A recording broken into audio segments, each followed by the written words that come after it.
पिछले 2-3 वर्षों में कोरोना की वजह से ये जो सिलसिला था रुक गया था, वो सिलसिला चालू हुआ है। आज के इस कार्यक्रम में इस क्षेत्र के तेजस्वी युवा विधायक माननीय श्री अंकुरराज तिवारी जी, माननीय विधायक श्री अनिल त्रिपाठी जी, माननीय विधायक श्री गणेश चौहान जी, निवर्तमान अध्यक्षा प्रेम रंजन जी, जिला मजिस्ट्रेट, जिनकी पूरी देख रेख और जिनकी पूरी मेहनत और जिनके नेतृत्व में ये आयोजन हो रहा है, पुलिस के अधिकारीगण, हमारे विभिन्न विभागों से लगे हुए हमारे साथी, देवियों, सज्जनों, प्रेस के साथियों, 2:30 से वीडियो कॉन्फ्रेंस है ग्लोबल इन्वेस्टर मीट के सिलसिले में, लिहाजा बड़ी लंबी बात नहीं करूंगा। कबीर किस भूमि पे आना या सेवा करना मेरे लिए व्यक्तिगत रूप से सौभाग्य है। इसलिए सौभाग्य है कि मैं लगभग 2 वर्ष तक कबीर की जन्मभूमि काशी में भी कलेक्टर रहा हूं, तो मैं समझता हूं कि ये मेरे लिए सौभाग्य है कि काशी और मगध दोनों पर उनकी सेवा का अवसर मिला। बड़े ही मध्यकालीन भारत में संत साहित्य में बहुत बड़े बड़े संत हुए और सबने बड़ी उत्कृष्ट रचनाएं की। लगभग एक जैसा ही कालखंड था जब काशी में गोस्वामी तुलसीदास जी ने रामचरितमानस की रचना की और काशी के मूल स्थान में कबीर ने साखी शब्द रामायणियों के माध्यम से लोक कल्याण, सामाजिक समरसता, समाज की विद्रूपताओं और विसंगतियों के बारे में बड़ी चोट किया। ज्ञान, भक्ति, प्रेम और वैराग्य, चारों जो बिंदु हैं उनके चतुर्भुज पे कबीर का साहित्य और कबीर का व्यक्तित्व रहा। जहां लोगों ने लोक मर्यादा के लिए कुछ शब्दों को छिपाकर, सहेज कर या कुछ ओढ़ करके कहा, कबीर ने सारी बातें डंके के चोट पे कहीं, एलानिया कहीं, और किसको अच्छा लगता है या किसको खराब लगेगा या उसका क्या परिणाम होगा उसकी कल्पना न की, न उसको कभी अपने कृतित्व में लाए। हिंदुओं और मुसलमानों को, शैव और शाक्त और वैष्णवों को, जिनको जहां पर गड़बड़ पाया उसी तरह से कहा जैसे कहना चाहिए।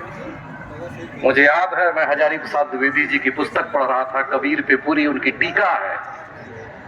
तो कबीर के साहित्य पर लिखते लिखते एकदम जिसको कहे स्थानज देशज भाषा में वो लिखे कि कबीर भाषा के ही नहीं, वाणी के ही डिक्टेटर थे, वाणी के भी डिक्टेटर थे, और जो जैसे कहना होता था उसको उसी तरह से कहते थे। बन पड़ता था तो सीधे सीधे, नहीं दरेरा देकर के। तो ये दरेरा देने वाला साहित्यकार संत इस भूमि का है, इस भूमि को पुनः प्रणाम करता। प्रेम जो कबीर का था वो प्रेम किसी आशिक का प्रेम नहीं था, किसी प्राप्ति के लिए आकांक्षी का प्रेम नहीं था। प्रेम उनका अनकंडीशनल था।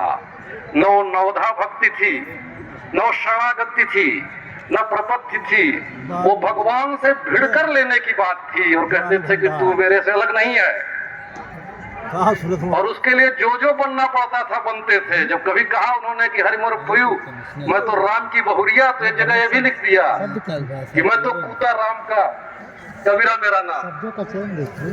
गलत तो नहीं कह रहा हूँ, विचारदास जी, जहाँ गलत बोलूंगा टोक दीजिएगा। पढ़ाई लिखाई से क्योंकि वास्ता नहीं रह गया है। मैं तो कूता राम का, कबीरा मेरा नाम। और फिर ये बोले कि भाई कैसे फर्क है, कि तू क्या समझता है कि आत्मा और परमात्मा, इंसान जीवात्मा कैसे एक करोगे। बहुत बढ़िया लिखा कि पानी ही ते हिम भवै, पानी ही ते हिम भया, हिम हो गया बिलाए, जो ही था सो ही बचा, अब कुछ कहा ना जाए। किस चीज पे चिल्लाता है, किस चीज पे घुर्राता है? तो पानी था, पानी हो जाएगा। परमात्मा का स्वरूप था, परमात्मा में मिल जाएगा। किसके लिए चिंता करता है, किसके लिए पीड़ा करता है, किसको कष्ट देता है, किसको सुख देता है, या किसको सुख या दुख देने की बात करता है, सोचता है। और ये कहा कि भाई ये प्रेम का जो मार्ग मेरा वो नहीं है कि यज्ञ करा लोगे, शिवार्चन करा लोगे या एकदम दूध चढ़ा लोगे। बोले नहीं, कहा ये तो घर है प्रेम का, खाला का घर ना है। ये छुरे पे धार पे चलने का प्रेम है, और शीश उतारे भूमि धरे। यहाँ पे अपने को आत्मोत्सर्ग करना पड़ेगा, परमात्मा के लिए सर्वस्व देना पड़ेगा। पाने की इच्छा मत कर, क्योंकि जिसे तू पाना चाहता है वो तेरे पास है, और तेरी हर जरूरतों को किसी भी दो आंख, दो कान, दो हाथ और दो पैर वाले से बेहतर तरीके से देखता है और समझता है। इसलिए तू सारी अपनी स्थिति को परमात्मा में डाल दे। ये मत देख कि ये सगुण है कि निर्गुण है, ये मत देख कि ये हिंदू है कि मुसलमान है, ये मत देख कि ये शैव और वैष्णव है। तू एक जीवात्मा है, तेरा लक्ष्य परमात्मा है, और बस तू उसी को देख, उसी में मिल जाएगा। और आज जब लोग कभी कभी जाति पंथ की बहुत बात करते हैं, मैं स्मारिका भी पढ़ रहा था, किसी एक बहन ने, डॉक्टर संध्या राय ने एक आर्टिकल इसमें लिखा है, जाति न पूछो साधु की, लेकिन उसमें वो दोहा नहीं लिखा। वो दोहा मैं आपको सुना देता हूं, अगर मुझे कहीं विस्मृत होगा तो करेक्ट कर दीजिएगा। कि जाति न पूछो साधु की, पूछ लीजिए ज्ञान।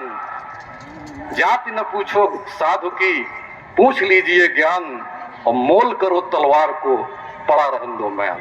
तलवार की कीमत करो, म्यान तो पता नहीं किस तरह की, सोने चांदी के कुछ भी होने चाहिए। और बड़े ठसके से लिखा कबीर ने, कभी हो सकता है किसी डिप्रेशन में लिखा हो या किसी विचार के उत्तेजना में लिखा है कि साधो ये मुर्दों का गांव। लेकिन कबीर को पता था कि वो अमर है। हमारे आपके कहने से कबीर अमर नहीं होते। कबीर को पता था कि वो अमर है और वो मर जाएगा, लाखों करोड़ों साल तक भी जीवाश्मों की तरह पढ़ा जाएगा। इसीलिए कबीर ने बड़ी ठसक के साथ, और वह क्षेत्र की भाषा में कहें, इलाहाबाद की भाषा में करो, प्रयाग का जहां मैं रहने वाला हूं, तो पूरी रंगबाजी के साथ कहा, लिखा कि हम न मरब मरई संसार। ये संसार है, मरता जाता रहेगा। ये कबीर का कृत्य है, कबीर का व्यक्तित्व है, न जो कभी मरेगा न कभी मरने पाएगा। आज इस महोत्सव के माध्यम से मैं आप लोगों से, देवियों सज्जनों, जितने लोग आए हैं और हमारे सरकारी जितने कर्मचारी अधिकारी लोग हैं, उनको मैं चाहूंगा कि जिंदगी में जब कभी कोई तनाव हो, कहीं रास्ता न दिखाई पड़े, कहीं कुछ सूझे न, तो कबीर को देख लीजिएगा, मगहर को देख लीजिएगा, आपको रास्ता मिल जाएगा, आपको ज्ञान मिल जाएगा। क्योंकि आपको ज्ञान के लिए कुछ न कुछ त्याग करना पड़ेगा। जब मैं था तब हरि नहीं, अब हरि है मैं ना है। तो कबीर को देखिएगा और कबीर जैसा आचरण करिएगा कि जिस आदमी ने पूरे सिंहासनों के, राजकोषों की, राजसत्ताओं को हमेशा ठेंगा दिखा करके अपने व्यक्तित्व पे, अपनी लेखनी और वाणी के ताकत पे सबको दबा करके, बस में करके रखा। तो मेरे ख्याल से मगहर से ये संदेश उनके ज्ञान का जाएगा। और कभी कभी हम लोग बहुत संदर्भों में आ जाते हैं, सामाजिक समरसता, सांप्रदायिक सौहार्द, और उर्दू में अगर मैं कहूँ तो कौमी एकजहती के संकटों में आ जाते हैं।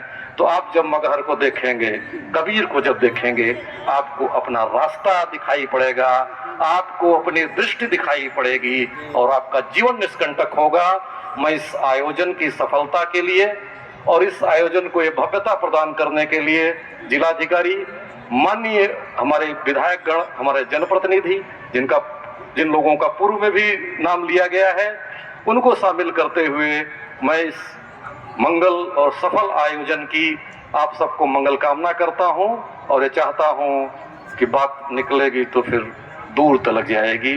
यहाँ मगहर की आवाज पूरी देश और दुनिया में जाए। बहुत बहुत धन्यवाद।